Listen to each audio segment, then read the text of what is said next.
Ողջույն հարգելի հեռուստադիտողներ եւ սոցիալական հարթակների մեր հետևորդներ։ Եթերում առողջարարն է։ Սա առողջապահական հարթակ է, որտեղ մենք մասնագետների հետ յուրաքանչյուր շաբաթ քննարկում ենք ամենատարբեր հիվանդություններ եւ խնդիրներ, առաջարկում ենք դրանց բուժական եւ վիրահատական մեթոդները, որոնք կիրառելի են ինչպես ամբողջ աշխարհում, այնպես էլ Հայաստանում։ Մենք հանդիպում ենք յուրաքանչյուր շաբաթ 21:00-ին։ Մենք այսօր խոսելու ենք մի շատ կարևոր խնդրի մասին, դա գլխուղեղի անեֆրիզման է։ Ինչ է իրենից ներկայացնում հիվանդությունը, առհասարակ ինչ է անեֆրիզման, մենք կփորձենք հասկանալ Սուրբ Գրիգոր Լուսավորիչ բժշկական կենտրոնի անոթային եւ էնդովասկուլյար նյարդավիրաբուժության բաժանմունքի ղեկավար Սևակ Բադալյանի հետ։ Բժիշկ, բարև ձեզ, շնորհակալ եմ մեր հրավերն ընդունելու համար։ Փորձենք հասկանալ, անեֆրիզման ինչ է իրենից ներկայացնում եւ արդյոք դա վտանգ է մարդու կյանքի համար։ Բարև ձեզ, շնորհակալություն հրավերքի համար։ Զարգացական անեվրիզմաները առհասարակ անոթի պատի արտափոքումներ են, ախտաբանական արտափոքումներ, որոնք պայմանավորված են անոթի պատի թուլությամբ։ Անոթի պատը նորմայում ունի 3 շերտ եւ անեվրիզմանի պարագայում 1 կամ 2 շերտ, երբեմն նույնիսկ 3 շերտը բացակայում են եւ անեվրիզմայի պատը ձևավորվում է հարակից հյուսվածքներով, դրանք կոչվում են կեղծ անեվրիզմաներ։ Անեվրիզման այո վտանգ է ներկայացնում, քանի որ ինքնին անեվրիզման գրեթե ախտանիշներ չի առաջացնում, շատ հազվադեպ մեծ անեվրիզմաններ են առաջացնում ախտանիշներ եւ հիմնականում պացիենտները հայտնաբերում անեվրիզման, երբ որ լինում է արդեն պատրվազք, այսինքն բարդացած իրավիճակ եւ այդ դեպքում նոր հայտնաբերում է անեվրիզման։ Հազվադեպ դրսևորումներն են իշեմիկ անցողիկ խանգարումները, մեծ անեվրիզմանի պարագայում կամ ծավալային ազդեցությունը անեվրիզմայով, այսպես կոչված հսկա անեվրիզմաների պարագայում հնարավոր է առաջանալ ծավալային ազդեցություն որպես ուռուցքային process-ի նմանվող արտահայտություն եւ դրանք մեծամասնություն չեն կազմում, մեծամասնություն կազմում են հենց պատրված անեվրիզմաների հայտնաբերումը։ Մոտ 80% դեպքերում այդպես է հայտնաբերում անեվրիզման։ Իսկ ինչպիսին է լինում սովորաբար հետևանք այդ 80% պատրված անեվրիզմաների դեպքում։ Պատրված անեվրիզմաների պարագայում առաջանում է սաստիկ գլխացավ, կայծակնային, այսպես կայծակի հարվածի նմանվող, որը պացիենտների մեծամասնությունը նկարագրում է որպես իրենց կյանքի ամենավատ, ամենածանր գլխացավը, որը դեղորայքային ազդեցության չի ենթարկվում, հաճախ ուղեկցվում է գիտակցության կորստով, սրտխառնոց փսխումներով, որոշ դեպքերում էպիլեպտիկ նոպաներով եւ գիտակցական խանգարումներով, մոտավորապես 20% դեպքերում առաջանում են օջախային ախտանիշներ, որոնք պայմանավորված են ներուղեղային արյունազեղման առաջացմամբ եւս։ Սովորաբար անեվրիզմայի պատրվածքը բերում է սուբարախնոիդալ, այսինքն ուղեղի թաղանթների շուրջ կայացած արյունազեղման, սակայն 20-ից 40% դեպքերում լինում է ներուղեղային բաղադրիչ, որը եւ պայմանավորում է օջախային ախտանիշներ, տարատեսակ հիմնականում շարժողական, որոշ դեպքերում խոսակցական, տեսողական կամ երկտեսության տեսքով դրսևորումներ։ Բժիշկ, ձեր խոսքում նշեցիք, որ լինում են մեծ եւ փոքր անեֆրիզմաներ, փոքրի դեպքում ախտանշաններ չկան, մեծը նոր որևէ կերպ փորձում է դրսևորվել։ Փորձեք մեզ համար մատչելի լեզվով բացատրել, որն է մեծը, որն է փոքրը, ինչ են դրանք իրենցից ներկայացնում։ Իրական անեվրիզմանները դասակարգվում են ըստ չափսի, փոքր, միջին, մեծ եւ հսկա անեվրիզմաներ ըստ չափսերի, որևէ չափսի անեվրիզման ունի 3 հիմնական չափումներ, դա վզիկի լայնությունն է, մարմին եւ հատակ, որևէ չափսի տրամագիծն ենք հաշվում, փոքր անեվրիզմանները մինչև 3 մմ, 3-ից 7-ը միջին, 7-ից 20-25-ը մեծ եւ 25-ից ավելը համարվում են հսկա անեվրիզմաները, որոնք շատ հազվադեպ են պատահում, սակայն ավելի բարդ բուժում ունեն։ Անեվրիզմայի պատրվածքի պարագայում մոտավորապես 13-ից 15% պացիենտները մահանում են մինչև հիվանդանոց հասնելը, իսկ մահացությունը մոտավորապես 1 ամսվա ընթացքում ըստ տարբեր տվյալների մինչև 30-40% է հասնում, եթե բուժում adekvat ժամանակին բուժում չի հասնում։ Ձեր պրակտիկայում ամենամեծ չափսը, որ հանդիպել է, ինչքանն է եղել, ինչ վիրահատական դեպք եք ունեցել։ Մեր պրակտիկայում մոտավորապես 3.5-4 սանտիմետր, այսինքն 35 եւ ավել միլիմետր անեվրիզմա, որը դրսևորվում է օջախային ախտանիշներով, խոսակցական խանգարումներով, դա պատրված չէր, բայց մասնակի տրոմբված էր, որտեղ մեծ անեվրիզմայի պարագայում առաջանում է դանդաղ հոսք անեվրիզմայի մեջ, որն առաջացնում է տրոմբագոյացում։ Ինչ որտեղ դա ապահովում է անեվրիզմայի պատրվածքից, սակայն ծավալային ազդեցությունը եւ տրոմբոեմբոլիկ բարձրացում, այսինքն անեվրիզմայից պոկված եւ տեղաշարժված տրոմբի հետևանքով կարող են առաջանալ ախտանիշներ։ Այդ պացիենտի մոտ մենք իրականացրինք բաց վիրահատություն, որպեսզի եւ անեվրիզման հեռացնենք, այդ ծավալային ազդեցությունը վերացնենք, դրանով նվազեցնելով նաեւ հնարավոր արյունազեղման ռիսկը։ Իսկ ի՞նչն է պատճառ դառնում անևրիզմայի զարգացման համար։ Անևրիզմաների պատճառները տարատեսակ են, հիմնական պատճառը սովորութային է, ծխելն է, հիմնական ռիսկի գործոնը զարկերակային հիպերտենզիան, բարձր զարկերակային ճնշումը, որոնք կառավարելի գործոն են, այսինքն հնարավոր է դրանց վրա ազդել, եւ մենք անպայման այդ պացիենտներին խորհուրդ ենք տալիս, եթե ունեցել են անևրիզմա, վիրահատվել են այդ կապակցությամբ կամ նույնիսկ չեն վիրահատվել, սակայն հսկողության մեջ են գտնում, անպայման նվազեցնել այդ կառավարվող փոփոխվող ռիսկի գործոնները։ Հաջորդիվ հնարավոր պատճառներն են շարակցական հյուսվածքի հիվանդությունները, կան այդպիսի խումբ գենետիկական հիվանդություններ, որոնց դեպքում շարակցական հյուսվածքը, որ անտիպատի ամրությունը ապահովող բաղադրիչներից մեկն է, այդ հյուսվածքի դեֆեկտի թուլության հետևանքով առաջանում է անտիպատի արտապքում։ Երեխաների նորածինների մոտ պատում է բնածին անևրիզմաները, որը առանձին խումբ է, առանձին տարատեսակ անևրիզմաների, եւ մյուս պատճառները ալկոհոլի չարաշահումը, երիտասարդների մոտ հատկապես այսպես կոչված փողոցային թմրանյութերը, որոնք ցավոք սրտի բավական մեծ տարածում են գտել նույնիսկ մեր երկրում եւս,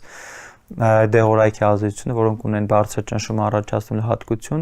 դրանք եւս պատճառ են հատկապես երիտասարդների պարագայում։ Գենետիկական եւ անամնեզ, այսինքն պացիենտներ, որոնք ունեն ընտանիքի առաջի կարգի հարազատներ, որոնց մոտ եւս եղել է անևրիզմա, մոտավորապես 20% ռիսկ ունեն զարգացնելու անևրիզմաներ եւս։ Վիճակագրություն կարող եք նշել հիմնականում ինչ հաճախականությամբ են անևրիզմաները հանդիպում եւ ոնց հասկացանք ձեր խոսքից դա հիվանդություն է, որը կոնկրետ տարիք չի հարցնում, այսինքն բոլոր տարիքային շեմերում կարող է հանդիպել։ Հիմնական պրակտիկան ինչ է ցույց տալիս, առավել որ տարիքում է հանդիպում, որ սեռի մոտ է հանդիպում ու լինում են դեպքեր, որ երեխաների մոտ հանդիպեն։ Նախ ասեմ, որ անևրիզմաները հանդիպում են բոլոր, ճիշտ ասեցիք, բոլոր տարիքային խմբերում, հատկապես պիկը 45-ից 55 տարիքային խումբն է, որոնց մոտ ավելի հաճախ են մեր արյունազեղումները եւ հայտնաբերում անևրիզմաները։ 20% դեպքերում առաջանում է 15-ից 45 տարիքային խմբում, շատ փոքր տոկոս, մինչև 5%, միգուցե ավելի փոքր հանդիպում են երեխաների շրջանում, որոնք հիմնականում բնածին, այսինքն այդ տարիքային խմբում է դրսևորվում կլինիկական ախտանիշները։ Մեր պրակտիկայում հանդիպել են բոլոր տարիքային խմբեր, այո, ժառանգական պարտադիր չի լինի, բայց բնածին է, կարող է բնածին, ոչ ժառանգական։ Այսինքն իծն է եղել է անտիպատի դեֆեկտ, որևէ հատվածում լիարժեք չի ձևավորել անտիպատի շերտեր եւ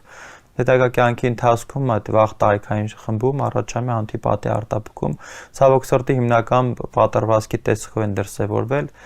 Եվ նույնպես վիրահատական, այո, ունեցել ենք տարբեր տարիքային խմբեր, մի քանի ամսականից մինչև արդեն ավելի մեծ տարիքի դեռահասներ եւ այլն, բոլոր տարիքային խմբերում եղել է։ Պիկը նորից եմ նշում 45-ից 55 տարիքային խումբն է եւ ավելի տարածված է կանանց շրջանում, հավանաբար հորմոնային իրավիճակով պայմանավորված հորմոնների ազդեցությամբ։ Կա ռասական նախատրամադրություն, հատկապես իսպանախոսների կամ սևամորթների մոտ ավելի հաճախ է հանդիպում, որոնց մոտ եւս բարձր է զարկերակային հիպերտենզիայի հանդիպման հաճախականությունը եւ որոշ երկրներ, հատկապես Ճապոնիայում եւ Ֆինլանդիայում եւս ավելի բարձր հանդիպման հաճախականություն է դիտվում, երևի գենետիկորեն պայմանավորված։ Իսկ վիճակագրությունն է բնակչության։ Վիճակագրություն Հայաստանի Հանրապետության համար այդպիսի հստակ չեմ կարող ասել, որովհետեւ չի իրականացվել ցավոք սրտի, փորձում ենք իրականացնել, սակայն ոչ բոլոր դեպքեր են մեր ուշադրության տակ ընդգրկվում։ Միջինում բնակչության ամբողջ մոլորակի ազգայնության մոտավորապես 3.1%-ի մոտ է հանդիպում անևրիզմաներ առհասարակ։ Իսկ արյունազեղում, այսինքն արդեն բարդացած արյունազեղման տեսքով մոտավորապես 9% 100,000 բնակչության մոտ։ Այդպիսի վիճակագրություն կա, Ֆինլանդիայում եւ Ճապոնիայում մինչև 27-30% է հասնում այդ թիվը։ Առավել հաճախ նյարդավիրաբույժների որ դեպքերում են հասնում, բարդացած դեպքերն են հիմնականում։ Հիմնականում այո, մոտավորապես 80%-ը ցավոք սրտի դեռևս հայտնաբերվում է պատրված վիճակում, որտեղ ասացի, որ անևրիզման փոքր դեպքերում հատկապես միջին փոքր նույնիսկ մեծ չափսի անևրիզմները հազվադեպ են ախտանիշներ առաջացնում եւ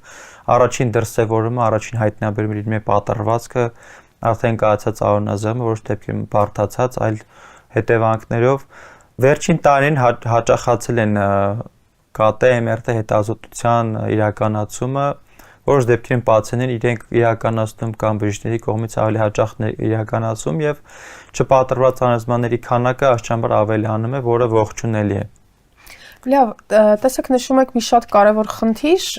եւ այդ խնդիրն այն է, որ նմանատիպ լուրջ հիվանդության պարագայում, երբ որ բանը չի հասնում արդեն ավելի բարդացած դեպքերի, ախտորոշում չի դրվում, եթե գանգատ չկա, հա, իսկ ինչ պետք է անի քաղաքացին այդ ռիսկից խուսափելու համար, որպեսզի բանը չհասնի նման բարդացած իրավիճակների, որ հետազոտությունները պետք է անցնի, պրոֆիլակտիկ հետազոտություններ են դրանք, արդյոք կան սկրինինգային հետազոտություններ, ինչ անի պացիենտը, որպեսզի անեֆրիզման հայտնաբերվի վաղ փուլում։ Սկրինինգ որպես այդպիսին անեզմայի համար չկա առհասարակ ամբողջ աշխարհում եւս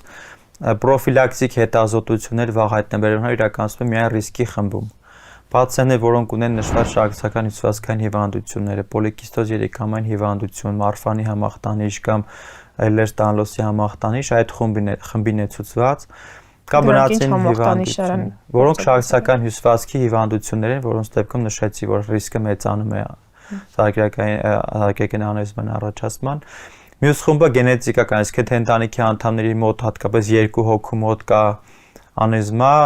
սերունդերին ցուցված է պրոֆիլակտիկ հետազոտություն սկրինինգային այդպես կոչված նեղ խմբի համար, հետազոտություն վաղ հայտնաբերման համար։ Տարվա կտրվածքով թե 6 ամիսում եք պետք է իրականացնել, եթե եղավ եւ հետագայում արդեն ավելի ուշ շրջան, մոտավորապես 1-2 տարի հետո եթե նույնիսկ փոքր անեզմա կա, դա պետք է հսկողություն անել, եթե չկա, պարբերաբար պետք է հետազոտություն անել, ցանկալի ոչ ինվազիվ MRT անգիոգրաֆիա, որը ճառագայթային ազդեցություն չունի, կոնտրասեպտիվ ներարկում չի պահանջում, այսինքն սկրինինգը իրականացնել ոչ ինվազիվ, ոչ վատ ազդեցություն ունեցող հետազոտությամբ։ Այսինքն ստացվում է, որ անեֆրիզմայի հայտնաբերման